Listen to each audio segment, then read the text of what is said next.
quand lui, il veut faire son mathématique, il commence à partir des solutions. Il ne commence pas par problème.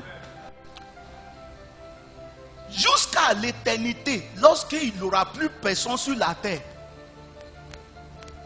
ce que Dieu a fait en Genèse 3 là, l'excellence que Dieu a gagnée là, ça va toujours rester excellence.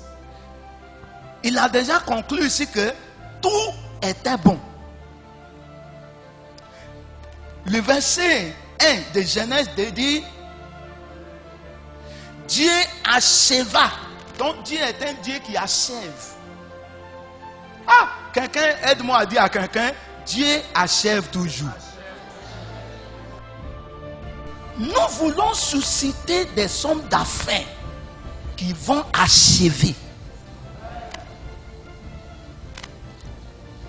Tu rentres dans une entreprise, tu ne vas pas quitter dans cette entreprise-là sans que tu n'achèves les projets du ciel. C'est de ça que nous parlons. Pourquoi? Dieu acheva.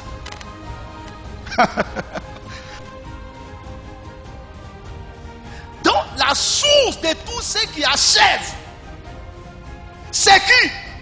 Dieu. Quand les gens sont là dans le monde, des hommes d'affaires, même chrétiens, beaucoup sont entre Dieu et diable. Parce que pour eux, même en temps à l'église, quand les gens prient pour eux, ce qui les concerne, c'est comment avoir l'argent. Mais l'excellence n'est pas d'abord l'argent. L'excellence, c'est accomplissement. L'excellence, c'est l'achèvement. L'excellence, c'est de remplir ta portion dans la vie. Et il y a des hommes sur la terre qui étaient très excellents, mais ils n'étaient pas des milliardaires. Mais ils sont excellés, ils sont réussis, ils sont inventés des choses que jusqu'à leur passage sur la terre, ça continue à servir des générations. Mais il y a des gens qui ont l'argent, qui ont excellé naturellement, mais qui n'ont pas achevé, qui n'ont pas accompli. Et cette valeur-là de l'excellence, cette coutume d'excellence-là, vis-à-vis de Dieu, de la parole de Dieu, surtout en Afrique, on n'a pas ça. Pour nous, la définition d'excellence est déjà ratée. On a pensé que l'excellence, c'est par rapport à de gros nourritures, gros poulets. Toi, seul, tu manges un poulet seul dans un repas. Donc, pour toi, tu es déjà bon. Tu as au moins 4 voitures dans ton garage, toi seul. Même quand c'est là pourri, tu penses que tu es excellé.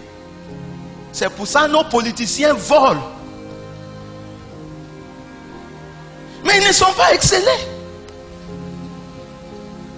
L'excellence n'est pas seulement avoir diplôme. On peut avoir diplôme et être excellent, c'est bon. Mais beaucoup de diplômés maintenant aujourd'hui, dès qu'ils ont diplôme là, c'est de chercher là où ils vont avoir beaucoup d'argent et voler avec. Et c'est pour ça nos nations pourrissent. On remplit l'église, tous nos prières, c'est comment être riche. Et parfois des pasteurs nous font des prières spéciales pour aller chercher l'argent. Parce que même beaucoup de pasteurs n'ont pas compris ce qui veut dire réussir dans le ministère. Ils ont pensé que l'excellence dans le ministère, c'est d'avoir l'église carrelée. C'est d'avoir voiture 4x4. C'est d'avoir beaucoup de gagés. Ils sont ratés la définition d'excellence. Il nous faut revenir vers Dieu pour redéfinir. Écoute-moi ce soir. Pour réorienter, quelle est la définition d'excellence selon Dieu, qui est lui-même la source. Ah, Dieu acheva au 7e jour son œuvre. qu'il avait faite. Et il s'est fait quoi? Il s'est reposa. Au quoi?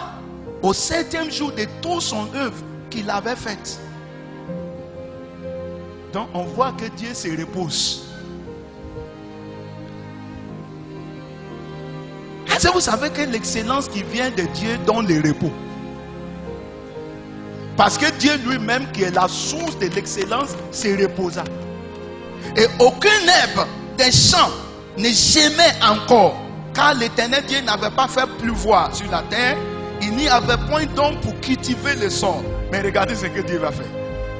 Mais une vapeur s'éleva de la terre et arrosa toute la surface du sol. Il est le premier à inventer ce système d'irrigation pour permettre l'agriculture. Et il le fait pas parce qu'il veut s'enrichir dedans. On peut exceller dans l'agriculture, pas dans l'objectif. Quelqu'un dit mais il est bizarre l'homme là.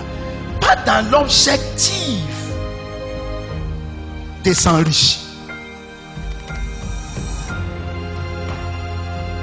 On peut en l'agriculture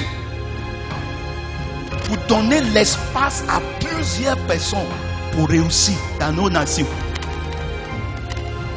Et Dieu dit, tu as excellé. Parce qu'on voit en Dieu ce qu'on appelle prototype. Est-ce que c'est là en français? L'échantillon de l'excellence.